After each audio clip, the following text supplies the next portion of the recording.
we get our first 24th floor emergency pod. We got some new information as we finish wrapping up our episode for the day ahead of the Tigers basketball game this evening. We learned that Tyreek Smith has entered the transfer portal. We got a statement from the University of Memphis on that. We can confirm that fifth-year senior forward Tyreek Smith is no longer with the Memphis men's basketball program. Tyreek informed the staff that we would like to explore other opportunities. We'd like to thank Tyreek for his hard work and dedication while at the University of Memphis and wish him the best of luck. So coming out of that, obviously a huge blow for the Memphis Tigers right before the season has started. Some of the other reporting we've seen is that they found out actually on Saturday that he had made the knowledge known that he was going to transfer. And so now this is something that Penny Hardaway is going to have to deal with. We talked about him putting out fires early on. He's figured out how to do that. This is certainly a fire that he's becoming more accustomed to here in the last couple of years. Yeah, obviously we saw a couple of weeks ago that there were talks that he had left the program. The school then said no, he didn't leave the program. He just asked for a couple of personal days. Penny granted those days. He came back. Everyone was very excited. We saw photos of them at practice, him being excited to be back. Being loved on. Yes, it seemed like everything was good. There was reports that it was issues with NIL money, and that's kind of why he was stepping away from the program. But since he came back, it looked like everything was happy roses, green. He obviously played in the exhibition game against North Carolina, had 8 points, 2 rebounds in 15 minutes, didn't get the start, and then traveled with the team to Alabama, which is like in between when the news came out, reported to have an ankle injury, and so then didn't play in that game, but was there with the team, and it seemed like, okay, full steam ahead, he's part of the team, no worries. And then obviously today we get that news that he's now no longer with the team. He enters the transfer portal. He can now go and join another team and then play with them starting when the fall semester ends, starting in December. So that'll be his last year of eligibility. But really, it's more concerning what now happens to Memphis. Obviously, he was there to play a role. He was on the roster for a reason, and now that reason is in jeopardy. Well, and it begs the question, the reason for him leaving.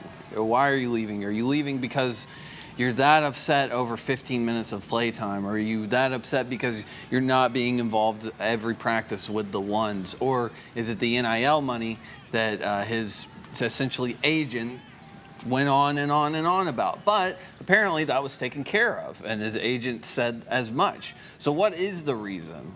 I think that it's going to take some time to know. That reason will probably come out in the coming days, just based off of how his agent went about relaying his information to us and to everyone. I hope we get a thread again. Yeah, I would like a thread. Because we got a whole thread last time about what was going on, and certain promises were made NIL-wise that ended up not being kept. And what we were told from him, from his agent, Boog, was that, you know, Penny Hardaway came and basically put out that fire, and he put out a fire that he didn't make. But now we're wondering, okay, well, what is that dynamic like? Was it the NIL payments? Is it something you're worried about with playing time? You're worried about competing? Well, from his own words, the agent's words at least, he's not worried about competing. Right. So it's got to be something else. And this is it's something that is really disheartening for the Tigers, something they're going to have to figure out here. Who fills those minutes? Because Moussa Cisse, I think, has to be involved in that. Nicholas Jourdain was already getting the start over him, and now it's like, what does that rotation look like? I feel like you're going to have to play a lot more small ball than we really expected them to have to play this year. Well, yeah, I mean, you say Moussa Cisse, but the problem is you have to be agile in that position and playing that. I mean, he's a stretch four. Tyreek Smith is a stretch four. Yeah, he can guard multiple positions. That is one of the reasons why Penny wanted him here. It wasn't because of his points per game that he put up at SMU. And if you look at someone like Moussa and Dane, if you kind of have that Twin Towers lineup, if you will, it's not going to be as nimble as if you had Tyreek Smith. We saw his play against North Carolina, and he's got a couple tricks in his bag, especially the top of the key. It's something that Nick Jourdain doesn't have. We didn't really see him shoot the three ball. That's something Nick Jourdain is not able to do. I think he hit under 10 threes last year. So, yeah, who does fill that gap? I think small ball, if you do run small ball, Penny seems like he likes P.J. Carter, someone who they brought in, transferred in the offseason like everyone else. I think someone like Jared Harris has a similar size. He's going to get a lot of minutes now. He has to. He's going to, and I mean, I know it's an exhibition game, but he got the start versus Alabama. So maybe we see, who knows? This may have changed the starting lineup tonight. But when we when we look at why he left and are speculating why he left, this guy wants to go play in the NBA, and if he feels like he's going to average 17 minutes a game, then he's going to go try to find a place where, who knows, Clemson may give him promises, but you just don't know. He's going to be. I feel like he's going to be coming off the bench either way. He's definitely. I mean, unless you go to the Sun Belt or find a team in the A10, you're not. This was your best chance, and especially. One of the reasons why people come and play under Penny Hardaway is because he provides an excellent path to the NBA. Yeah. He has a lot of connections there, and so I'm not in Tyreek Smith's shoes. I wish him all the best. I wish everyone who's ever a part of this Memphis basketball program the best. But from the outside looking in, this doesn't seem like a good move. And you just wonder how much influence from the outside was pushing him to go somewhere else.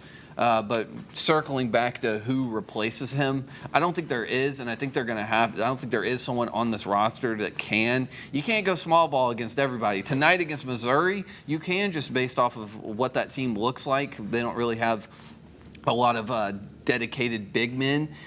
They do have some wings though, and so that could create issues on the other side tonight. So yeah, if you get somebody that can't play until the end of the winter semester, which means that they would come in right as conference play begins, i.e. Naquan Tomlin. And I think that Naquan Tomlin experiment is 1 in a million. Like the fact that they got him somebody that was the name, image, and likeness of DeAndre Williams, right? Who we all thought was one of one. So who do you bring in? But you were saying there's got to be guys sitting there in the transfer portal that see this and they're immediately calling someone. Yeah, I mean, it's a huge blow to the depth of the team, right? And we already knew that was going to be the thing. And to your point, this is something that feels like there's constantly trauma around the program in ways that may or may not be Penny Hardaway's fault. But you talk about last year, they had to bring in Naquan Tomlin mid-year. They don't know what in the world went on with Jordan Brown and how he was feeling about the team. So that's one instance. You go back even further, you're talking about a James Wiseman situation where you're dealing with academic ineligibility and all those kinds of things, payments and things of that nature. This is something that unfortunately has kind of been a dark cloud over this program. And in that instance, Penny more or less got off, we don't want to call it scot-free, but not as bad as it could have been in terms of violations and penalties. But now you're looking at a situation where the depth of your team is really strongly affected. You don't know. You were talking about can they win the AAC, and they can. I mean, they haven't played a minute of regular season basketball yet, but this is something that is really going to affect this team moving forward, and just in terms of their ability to put bodies on the floor. And you mentioned Jared Harris. He's got to play so much more, and the rotation where it might have been 8, 9 guys may look more like 7.